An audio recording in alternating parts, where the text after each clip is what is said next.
What's up, everybody? This is Travis from Candid at the Movies, and today I will be giving you a brand new hidden gem that I hope you all check out. It is a 2007 two-in-one film known as Grindhouse.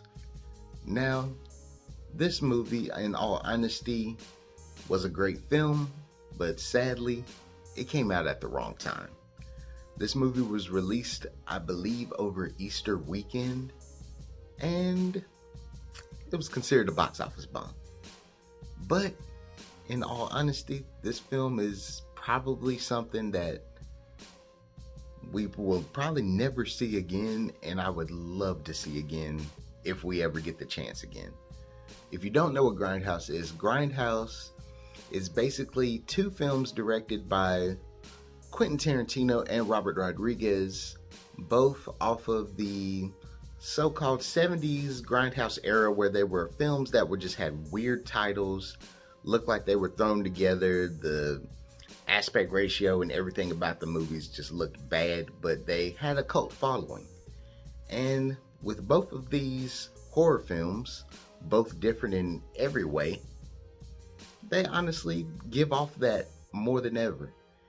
And I'll tell you a little bit about these movies. The first movie that you get introduced to is Robert Rodriguez's Planet Terror, and it has a pretty large cast. You've got Rose McGowan, you've got Marley Shelton, James Brolin before he becomes Thanos, and a whole lot more people. But the main plot of this story is about a group of people that are basically in Texas, and then out of nowhere, with an army group, there is a virus going around where everyone becomes flesh-eating zombies, and you're seeing how everybody reacts to it.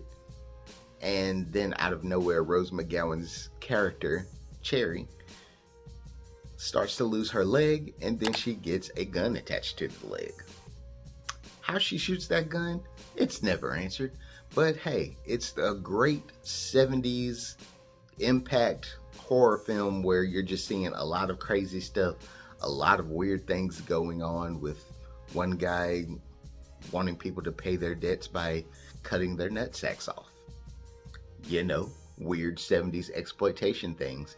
Crazy babysitter twins that are out here trying to kill people. You know, little things like that that just make you realize that this is something in a whole nother world, all while a zombie apocalypse is going on.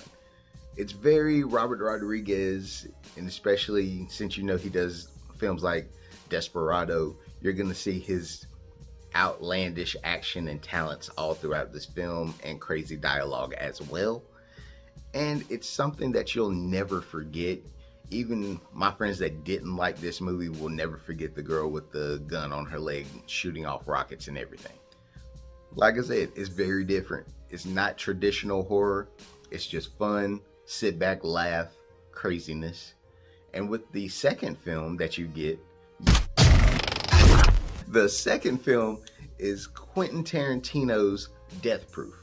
Now, if you've heard a lot of people talk about Death Proof, they are honestly saying this is one of his worst films. And to me, if this is considered one of his worst films, it's probably one of the more character-driven films and awesome films of his. Now, the story on this film with Death Proof, this is about Kurt Russell's character known as Stuntman Mike, who is basically a man that goes around stalking women and then ultimately killing them with his car. And now, you might be wondering to yourself, but this is supposed to be a horror movie. It is. It's a horror movie all based on cars. It's not like Christine where the car's trying to eat you.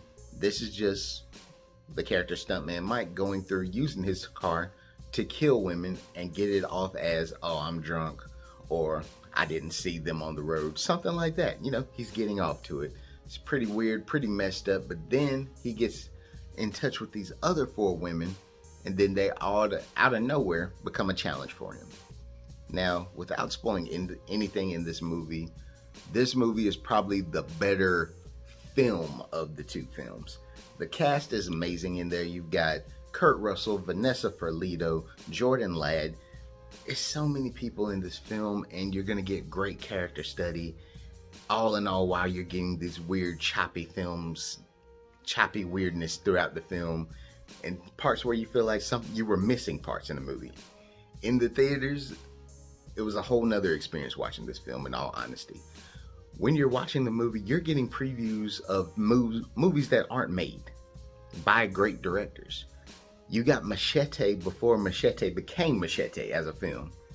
You're getting the film done by the creators of Shaun of the Dead, Don't, a European horror film. You're also getting Thanksgiving with the classic scene of the girl jumping on a trampoline, a knife getting pulled up in the trampoline, and then her landing on. You're getting all of that, Werewolf Women of the SS, and then you're getting food previews while you're in the middle of the movie. It's something I never thought I'd ever see. It was a great experience. Sadly, this 3-hour epic is not online. I'm sorry. I looked, it was on Prime for like 1 or 2 times, where it was the whole movie with all the trailers and everything included. It's not on there now. If you buy it as a Blu-ray, you may get it if that copy's not sold out. But the only ways you can really watch this film now are with both films separately, and you have to pay for them separately. I'm not a fan of them being separately because of the experience I had in the theaters of seeing them all together. But the one thing I will say about the movies being separate, you get to see them all on their own. You get to take it all in at once. And more than anything, you get to see some of the scenes that were deleted out of the movie when you were in the theater. And hey, overall, it's a great experience. I strongly suggest this for anyone. Even if you're not a fan of horrors or thrillers or anything like that, I suggest this for people that more than anything like to see weird 70s stuff and sit back and laugh at it. It's a great comedy. I fully recommend it to everybody. And if you get the chance to watch the whole shebang of Grindhouse, please check it out when you get the chance. But hey, this is Travis with Candid at the Movies. I hope you check out this movie. Let me know if you did see it with everything together. Let me know if you did see it and how much you loved it. I'll catch y'all later. Peace.